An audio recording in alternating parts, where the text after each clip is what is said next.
হুগলির রঘুনাথপুরের নির্বাচনী সভায় সন্দেশখালি কাণ্ড নিয়ে বিজেপিকে ফের বিঁধলেন কল্যাণ ব্যানার্জি। এদিন রঘুনাথপুরের এই নির্বাচনী সভা মঞ্চ থেকে তিনি বলেন, বিজেপি সন্দেশখালি নিয়ে যে নাটক করছিল সেই নাটক শেষ হয়ে গিয়েছে। সন্দেশখালির নাটক শেষ। সন্দেশখালির ভিডিও আজকে মানুষের কাছে। আজ তারা দেখুন, ভারতীয় জনতা পার্টির কাছে পশ্চিমবাংলার একটা মহিলা ইজ্জত সম্মানের দাম হচ্ছে মাত্র 2000 টাকা। ভাবতে পারেন যে একটা 2000 টাকা দিয়ে একজনকে বলাচ্ছে আমি রেপ্ট হয়েছি। এই হচ্ছে বিজেপি আজকে প্রেক্ষাপট। বিজেপি আর সন্দেশখালিতে আজকে এই প্রেক্ষাপট তৈরি করেছে। বাংলার মেয়ের ইজ্জতের দাম 2000 টাকা। ভারতীয় জনতা পার্টি 2000 টাকা। হ্যাঁ,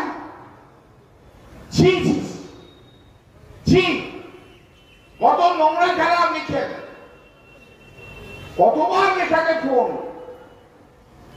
মোদীজির ফোন লেখাকে সকাল বিকেল ফোন করছে। আবার কৃষ্ণনগরের মহারানীকেও ফোন করছে।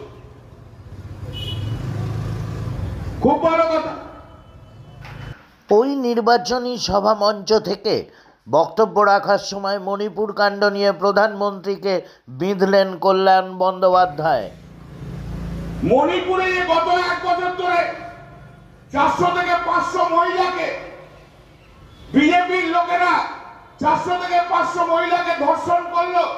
বিজেপির লোকেরা এই মহিলাদের, মণিপুরি মহিলাদের নগ্ন করে প্যারেড করালো। কই একবারও তো আপনি তাদের পাশে যে দাঁড়াতে পারলেন না মোদীজি। একবারও তো তাদের পাশে যে দাঁড়াতে পারলেন না। আপনি এখানে বললেন পশ্চিম বাংলা देश का अंग है, संदेशखाली देश का अंग है। तबे मोदी जी, मणिपुर क्या देश का अंग नहीं है? मणिपुर का देश का अंग नहीं है। मणिपुर का महिला देश का बिटिया नहीं है। मोदी जी, ওরা কি দেশের মেয়ে নয়? ওরা কি দেশের মেয়ে নয়? একবারও কি টেলিফোন করেছিলেন? যেমন রেখাকে এখানে টেলিফোন করেছিলেন। একবারও কি মণিপুরের কোন মহিলাকে টেলিফোন করে বলেছিলেন, মা আমার, আমি প্রধানমন্ত্রী নরেন্দ্র মোদী, আমি তোমাদের সঙ্গে আছি, এই কথাটা কি একবারও টেলিফোন করে সেই 300 থেকে 400 ধর্ষিতা মহিলাকে আপনি বলেছিলেন? মোদী ধর্ষণ হয়ে গেল, তাদের প্রতি কোনো টান নেই। মঙ্গলবারের নির্বাচনী জনসভায় বক্তব্য রাখার সময় চাকরিহারাদের জন্য সরব হয়ে সরাসরি বিজেপিকে দায়ী করলেন তিনি। বিচার ব্যবস্থা আজকে অভিজিৎ গঙ্গোপাধ্যায় বিচার ব্যবস্থার একটা কলঙ্ক হয়ে দাঁড়িয়েছে। দেখলেন তো, আমি তো বললাম আপনাদের 26,000 লোকের চাকরি খেয়েছিল। আজ সুপ্রিম কোর্ট স্টে করেছে সেই 26,000 লোকের চাকরি। 26,000 বাঙালির পেটে যিনি লাথি মেরেছেন সেই অভিজিৎ গঙ্গোপাধ্যায়। 26,000 বাঙালিকে আজকে বার করে দিয়েছিল চাকরি থেকে। বিজেপি নাচছিল, মোদী নাচছিল, শুভেন্দু অধিকারী নাচছিল, বিকাশ ভট্টাচার্য নাচছিল, সিপিএম নাচছিল। সিপিএম বিজেপি একসঙ্গে পশ্চিম বাংলার 26,000 লোকের চাকরি খেয়েছিল। আজ তো সেই চাকরি স্টে হয়েছে। এবার তমলুকের লোকেরা উত্তর দিক। সল্টলেক থেকে বড় পাঁঠাটা যেটা আগে তমলুকে গেছে, সেই পাঁঠার কি হাল করে তমলুকের লোকেরা তার উত্তর দিয়ে দিন। তমলুকের লোকেরা আসছে উত্তর দেওয়ার দিন। যাবো আমি, আমার ইলেকশনটা শেষ হোক, আমি যাবো তমলুক।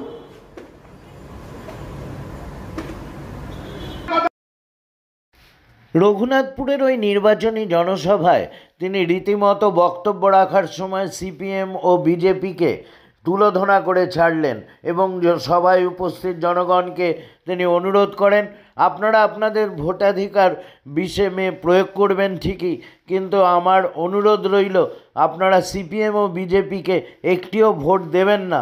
তার কারণ সিপিএম ও বিজেপি তারা একজোট হয়েছে তৃণমূলকে হারানোর জন্য। জার্নালে লিখেছেন, আমেরিকার জার্নালে, যে মা দুর্গা রেসিজমের প্রতি বর্ণবিদ্বেষী। ভাবুন, বর্ণ বিদ্বেষী। মা দুর্গা ফর্সা সুন্দরী ছিল বলে, মহিষাসুর কালো ছিল বলে তাকে বধ করেছে। এই হচ্ছে ওনার ধ্যান ধারণা মা দুর্গার সঙ্গে। ভাবুন, আমরা লক্ষ লক্ষ বাঙালি,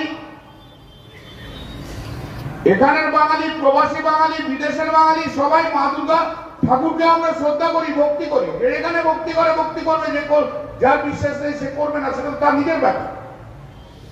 অষ্টমীতে আসেন না সব উপোস করে মহিলারা? আমি তো দুর্গাপুজো করি, আপনারা দেখেছেন শ্রীরামপুরে আমার দুর্গাপুজো বিখ্যাত।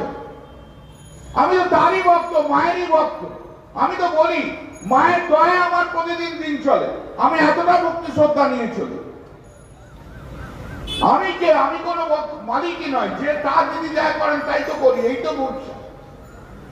সেই বিশ্বাস, সেই সেন্টিমেন্ট, সেই ইমোশনকে যিনি ধাক্কা দিয়েছেন তার নাম হচ্ছে দীপশিতা দাস, সিপিএম এর কমরেড। তিনি ধাক্কা দিয়েছেন। উনি আর এমপি হতে যাচ্ছেন, জনপ্রতিনিধি হতে যাচ্ছেন। জনপ্রতিনিধি হলে মানুষের সেন্টিমেন্ট, ধর্ম, সেই সেন্টিমেন্টকে উনি ধাক্কা দিচ্ছেন। মা দুর্গাকে নিয়ে বলছেন। তিনি কি কখনো আজকে ভোট পেতে পারে? ভোট পায়? ভোট পাওয়া উচিত।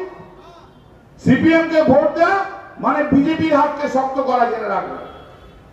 কারণ সিপিএম চায় যে পশ্চিম বাংলায় বিজেপি আসুক। সিপিএম এর তো আর হিম্মত হবে না বিজেপিকে আনার জন্য। সিপিএম খাল কেটে কুমির আনছে। সিপিএম তাই চায়। সিপিএম কে ভোট দেওয়া মানে হচ্ছে বিজেপি কে ভোট দেওয়া। একটা ভোটও সিপিএম কে দেবেন না। সিপিএম কে ভোট দেওয়া, ভোট দেওয়া। আজকে দেখেছেন মোহাম্মদ সেলিম হাওয়া, বড় বড় মানে সেলিম হাওয়া। আরে সেলিম যেখানে যাবে সেখানে হারে। আমি তো বলেইছি বেলা 12টা থেকে ক্রিকেট খেলছে, মানে হয়ে গেল তার শেষ। নিজেই বুঝে গেছে। অনেক নাটক করেছি, মুর্শিদাবাদে মানুষ গ্রহণ করেনি। চল হাট সেলিম।